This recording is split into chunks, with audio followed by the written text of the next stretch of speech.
جانتے ہو کبھی کبھی انسان بہت نیکیاں کر لیتا ہے، بہت عبادت کر لیتا ہے، بہت ریاضت کر لیتا ہے، لیکن آپ جانتے ہیں رسول اعظم صلی اللہ علیہ وسلم صحابہ سے سوال پوچھتے ہیں، مفلس کون ہے؟ اگر آپ سے اور ہم سے کوئی سوال پوچھے کہ مفلس کون ہے تو ہمارا جواب یہی ہوگا جو صحابہ نے جواب دیا تھا، جس کے پاس مال نہ ہو وہ مفلس ہے۔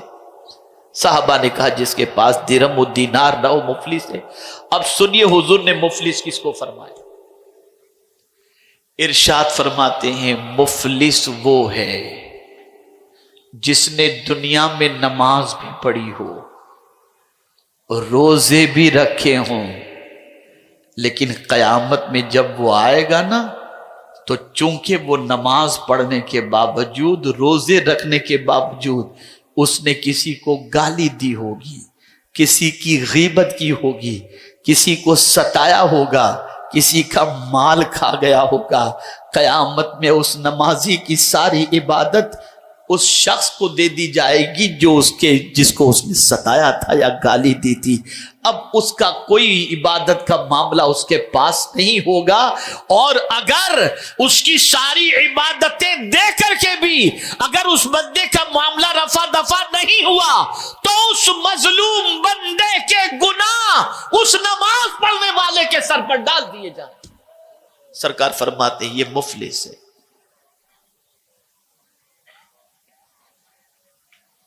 آج جتنے خرافات ہوتے ہیں، جتنی زیادتیاں ہوتی ہیں، جتنا لوگوں کا مال ہضم کیا جاتا ہے، جتنے گالی گلوچ ہوتے ہیں، اس کی سب سے بڑی وجہ یہ ہے ہم بھول گئے اس کل کو جو یقینی طور پر آنے والا ہے۔ اس لیے رسول اعظم صلی اللہ علیہ وسلم کے دیوانوں پرفیکٹ کرو اپنے کو، اس کل کے لیے تیاری میں لگ جاؤ۔ اس کل کیا چیز کام آئے گی؟ اس کل کو کیا کام آئے گا؟ آئیے میں آپ کو بتا دوں، اس کل میں صرف نیکیاں کام آئیں گی، اور اس کریم کی کرم نوازی پر قربان جائیے کہ اس کل میں بھی اس کی مہربانی کا حال یہ ہوگا من جاء بالحسنۃ فلہ عشر امثالھا، اور فرمایا اگر کسی نے گناہ کیا تو ومن جاء بالسیئۃ فلا یجزا الا مثلھا، او کما قال۔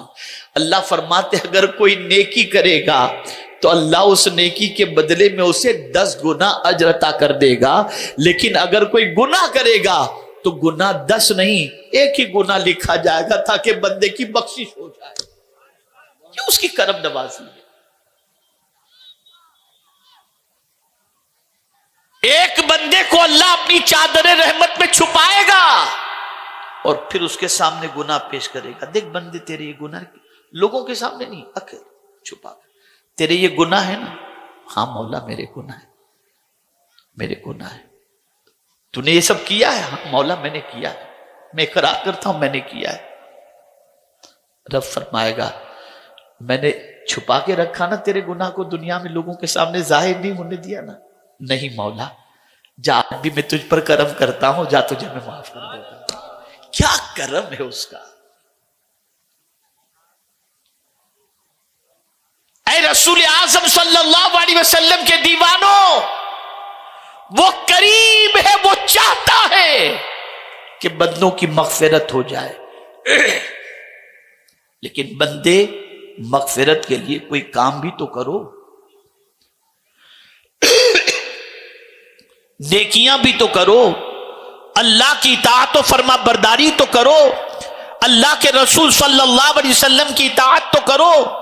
ہاں قیامت میں جب ماں چھوڑ دے گی، باپ چھوڑ دے گا، بھائی چھوڑ دے گا، رشتہ دار چھوڑ دے گا، تو ایک ذات ایسی ہوگی جس کو ہماری فکر ہوگی، اور وہ ذات کوئی اور نہیں، وہ مصطفیٰ جان رحمت صلی اللہ علیہ وسلم کی ذات ہوگی۔ تلاش کرتے ہوں گے اپنے امتی کو۔ جانتے ہیں سرکار صلی اللہ علیہ وسلم فرماتے ہیں اللہ اکبر، میرے سامنے سے انبیاء گزریں گے۔ سرکار فرماتے ہیں قیامت کے دن میرے سامنے سے انبیاء گزریں گے، کوئی نبی گزریں گے تو ان کے ساتھ ان کا ایک ہی امتی ہوگا، کسی کے ساتھ کچھ، کسی کے ساتھ کچھ، کسی کے ساتھ کچھ۔ پھر میں دیکھوں گا تو آسمان بھرا ہوا نظر آئے گا، تو میں سوچوں گا شاید یہ میرے امتی ہیں، تو بتایا جائے گا نہیں، یہ موسیٰ علیہ السلام کے امتی ہیں۔ اور اس کے بعد پورا افق سب کے سب بھرا ہوا نظر آئے گا، تب مجھ سے بتایا جائے گا کہ یہ آپ کی امتی ہے، یہ آپ کی امتی ہے۔ اور پھر سرکار صلی اللہ علیہ وسلم فرماتے اللہ اکبر، میرے امتیوں میں سے اللہ تعالی 70,000 ایسے میرے امتیوں کو جنت میں داخل فرمائے گا جن سے کوئی حساب لے گا ہی نہیں، حساب ہی نہیں لے گا ان سے، بغیر حساب کے ان کو جنت میں داخل فرما دے گا۔ ان کی ایک خوبی بیان کی گئی، 2-3 خوبیاں، ان میں سے ایک خوبی بتا دوں۔ ان کی ایک خوبی ہے کہ وہ توہم پرست نہیں ہوں گے، بدفعلی کرنے والے نہیں ہوں گے۔ بلی آگے سے گزرے، ابھی مت کام کرنا، نکلنا نہیں، بلی آگے سے گزرے، یہ سب وہم رکھنے والے نہیں ہوں، بدفعلی کرنے والے نہیں ہوں گے، برا شگن لینے والے نہیں ہوں گے، یہ فرمایا گیا۔ اور اللہ اکبر، میرے پیارے آقا صلی اللہ تعالی علیہ وسلم کے پیارے دیوانوں، ایک بات یاد آ گئی تو عرض کر دوں، گناہ کرنے کے بعد 1000 قیمتی عطر لگا لو، گناہ کی بدبو جو ہے نا وہ رکتی نہیں ہے۔ آپ سوچیں گے گناہ میں بدبو ہے؟ تو میں حدیث سے ثابت کرتا ہوں، جی صاحب گناہ میں بدبو ہے۔ اگر ہمارے جسم سے گناہ کی بدبو آنے لگ جائے نا تو ہمارے قریب کوئی کھڑے رہنے کو تیار نہ ہو، کوئی کھڑے رہنے کو تیار نہ۔ گناہ میں ہے بدبو، بہت بدبو ہے۔ اس کو میں حدیث کی روشنی میں سمجھاؤں، آقا کریم صلی اللہ علیہ وسلم ارشاد فرماتے ہیں کہ جب کوئی بندہ جھوٹ بولتا ہے تو اس کے منہ سے جو بدبو آتی ہے اس سے فرشتے 40 میل دور چلے جاتے ہیں۔ تو پتہ چلا گناہ میں بدبو ہے، گناہ میں بدبو ہے۔ یہ تو کہیے اس کریم کا کرم ہے کہ اس نے پردہ ڈالے رکھا ہے، پردہ ڈالے رکھا ہے۔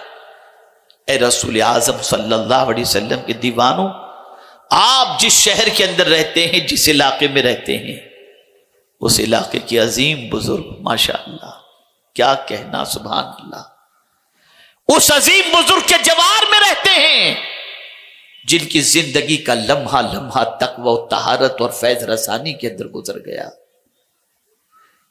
ان کی زندگی پڑھ کر، ان کی حیات طیبہ پڑھ کر کیوں ان کے نقش قدم پر چلنے کا جذبہ پیدا نہیں ہوتا؟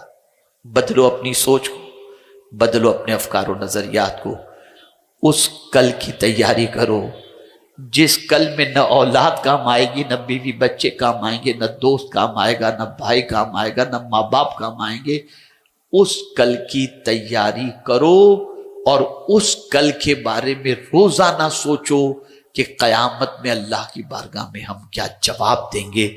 یہ خیال اگر آج سے آپ نے دل و دماغ کے اندر محفوظ کر لیا، بلکہ ہم سب نے اپنے خیال کے اندر اس کو شامل کر لیا اور ہم اس پر غور کرنے لگے، تو مصطفیٰ پیارے صلی اللہ علیہ وسلم کے فرمان کی روشنی میں ایک گھڑی بھی آخرت کے بارے میں غور کرنے پر اللہ ہمیں 60 سال کی عبادت کا ثواب عطا فرمائے۔